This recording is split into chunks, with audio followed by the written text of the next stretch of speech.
Hey guys, Rolando Rodriguez here with xgains.com. We've got workouts that work, eats to satisfy, and everything else you need to reach your lifestyle goals.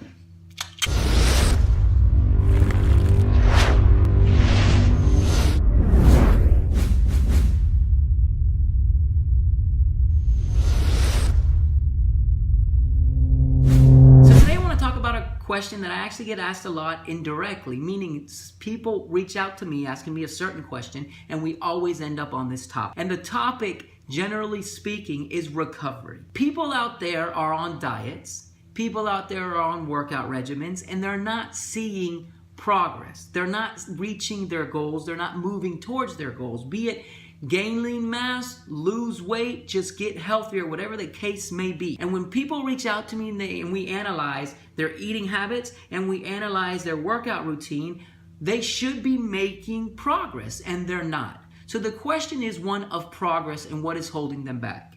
What I've found typically is the case is that people aren't getting enough sleep, aren't getting enough relaxation, and aren't getting enough recovery. We can't constantly be out there beating our bodies to the ground and not allowing our bodies to recuperate from the abuse that we're giving it. The truth is, our bodies respond to stress. Yes, we need to be intense. We need to constantly be changing the stress that we put onto our body so our body doesn't just stay stagnant in a plateau. But to do that, the crucial element that people don't realize is that we need to give our body the time and the ability to recover from the stress that we put on it. We can't be in a catabolic state all the time, just breaking down our muscles and breaking down our tissue and breaking down our mental state through these stresses and these strenuous workouts that we're putting it through, and not then on the flip side, allowing our body to have the time to become anabolic, to start rebuilding the tissue that we broke down, and allowing our brain to tell our body this is what we have to do in terms of hormones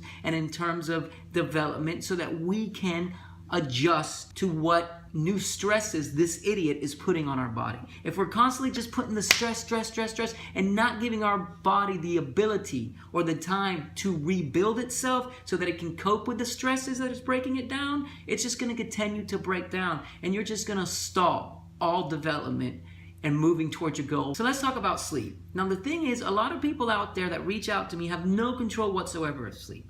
They don't go to a bed at a certain time and every single day. Sometimes they wake up at 6:15, other times they wake up at 5 o'clock, sometimes they wake up at 3 o'clock in the morning and they don't know what's going on.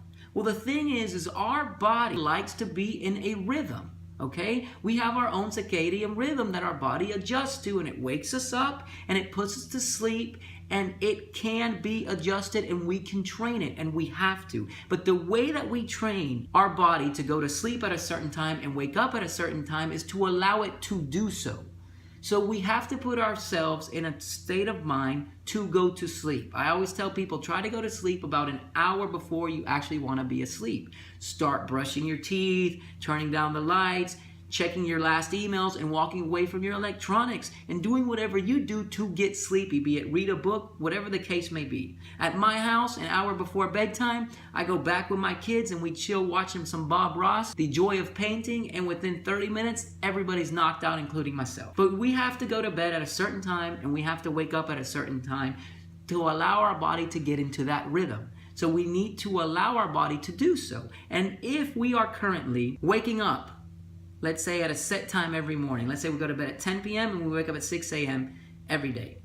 And then on Saturday, we went out late that night and we go to bed at midnight or 1 o'clock in the morning. Well, if your body wakes up at 6 a.m. ready to go, don't sleep in just because you stayed up an extra 2 hours. Keep that rhythm. Go ahead and wake up at 6 a.m. Keep your body doing what it normally does so it becomes a ritual that you don't have to worry about anymore. People ask me, and this is a topic we'll talk about on another video, how much sleep is enough sleep?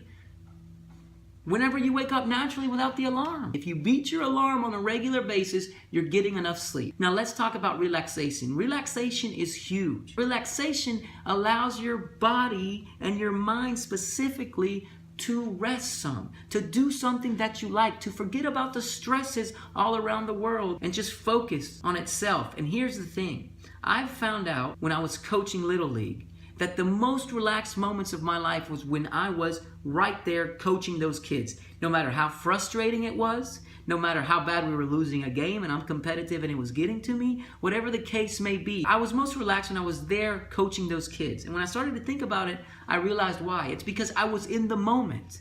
The rest of my life stresses were completely gone. I was there coaching those kids. And for that hour and a half, those kids were the only thing that mattered to me. And winning. But that relaxed me. I was in the moment. So if you have to be in the moment via meditation, drawing or painting, taking a walk, riding a bike, watching a television show that makes you forget about everything in your world, do it. You need that relaxation time. So you need to find what relaxes you. Third is recovery. Yes, it's the umbrella that we're talking about, but it's a specific thing too. We need to give our body the time it needs to recover from the stresses that we put onto it, so that we can build the machinery that we need to adapt to those stresses. Because if not, we won't be adapting to the stresses. If we don't allow our body the time it needs to recover and adapt, those stresses are just going to make our bodies feel worse. We need to have either complete rest days or active recovery days. Okay, complete rest days is you just chilling, doing whatever you do, not worrying about working out.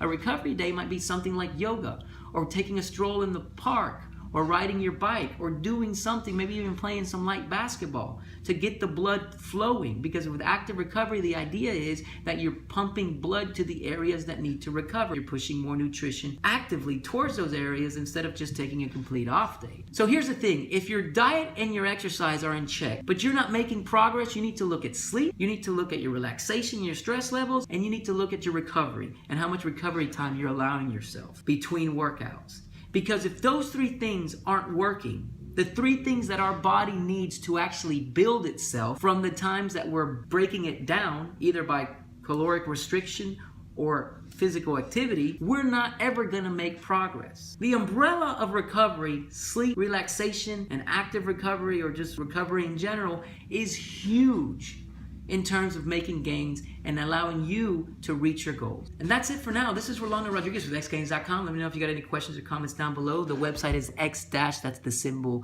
not the word, gains.com. Please like, subscribe, and share the channel if you haven't done so already. I greatly appreciate it.